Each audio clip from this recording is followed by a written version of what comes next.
Howdy Moz fans, and welcome to another edition of Whiteboard Friday. This week we're chatting about linking externally and linking internally and some of the risks and rewards that are involved.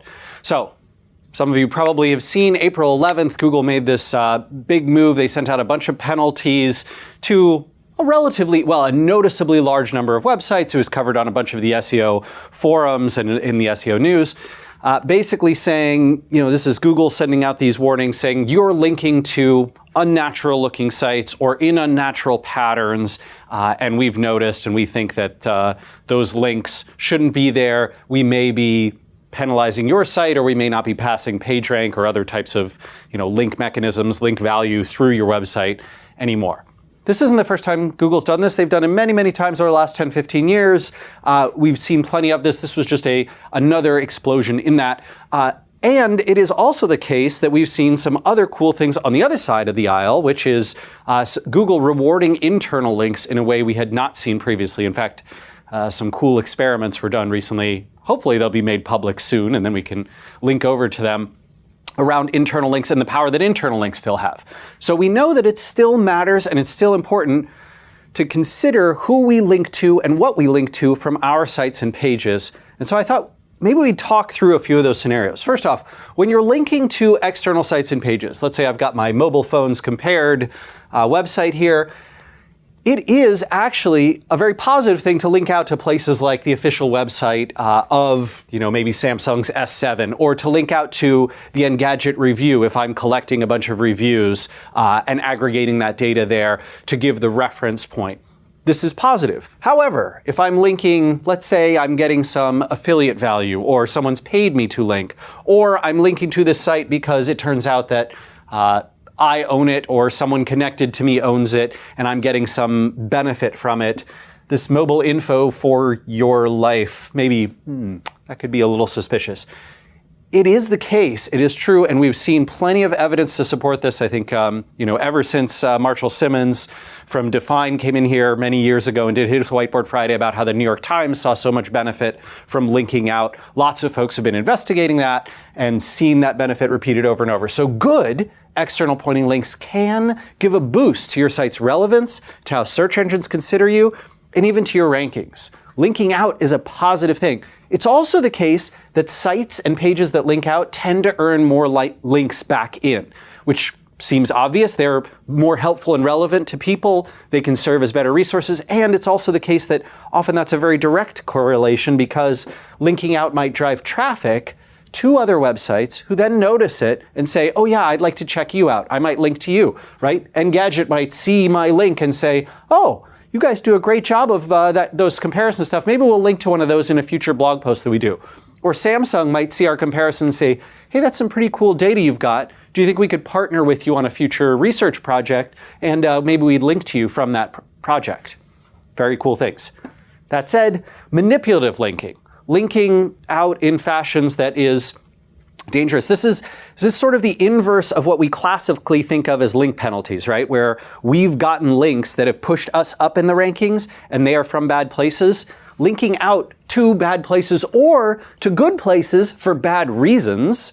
Bad reasons being manipulative reasons, right? Someone's paid you, you're getting some benefit from it. Google recently, a few months ago, right, made this announcement around how if bloggers are receiving free items from companies and then they're linking back to those products, that could be penalized or could be perceived as, violating FTC rules if there's not a, advertisement or advertorial sponsor message on there. So all kinds of things here.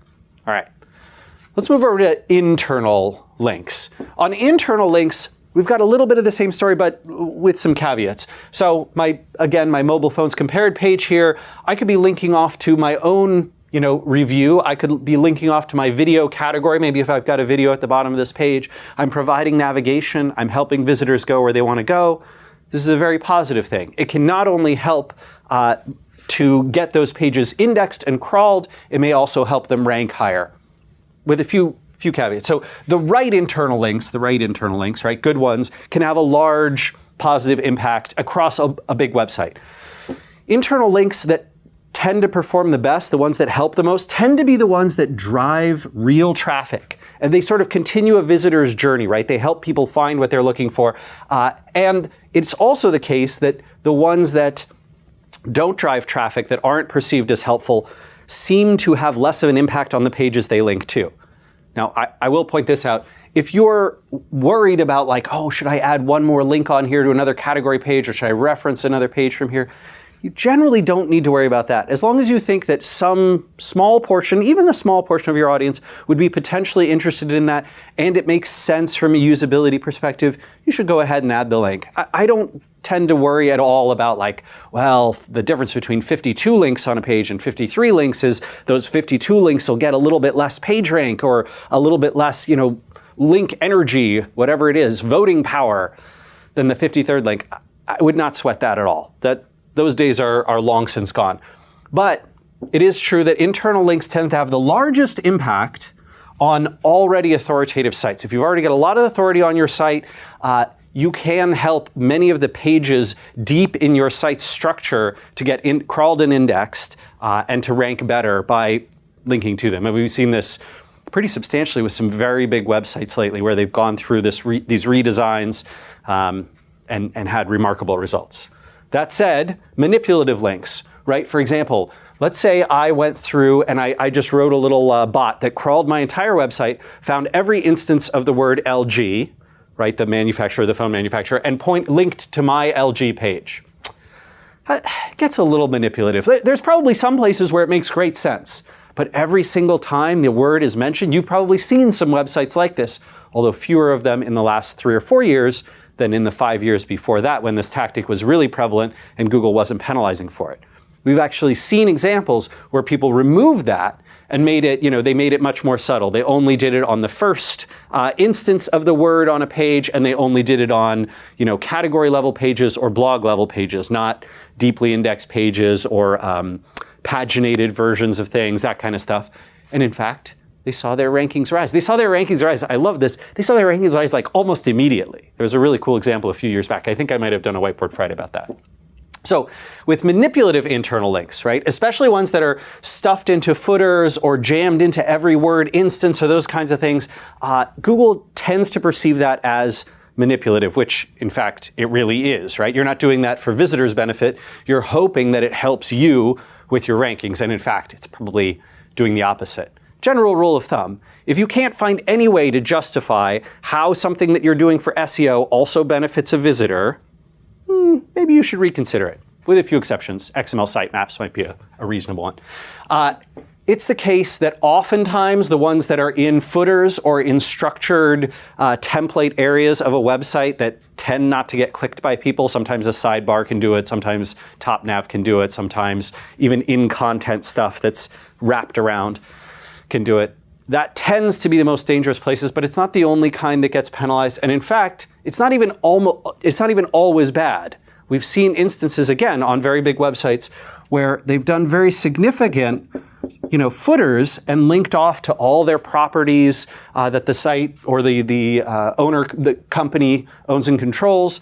We've seen it where they use it to get greater indexation. And in fact, it's positive because the footer is well done, because it tends to link to good places, because it's clearly a high quality one and it's not anchor text stuffed. Anchor text is, again, a big risk here with internal linking. So this is a very fine line, and it's a fine meandering line, right? I can't give you a clear cut, never do this, always do this. It's a considered process. That's true for internal linking, and it's true, maybe a little less true, for external linking.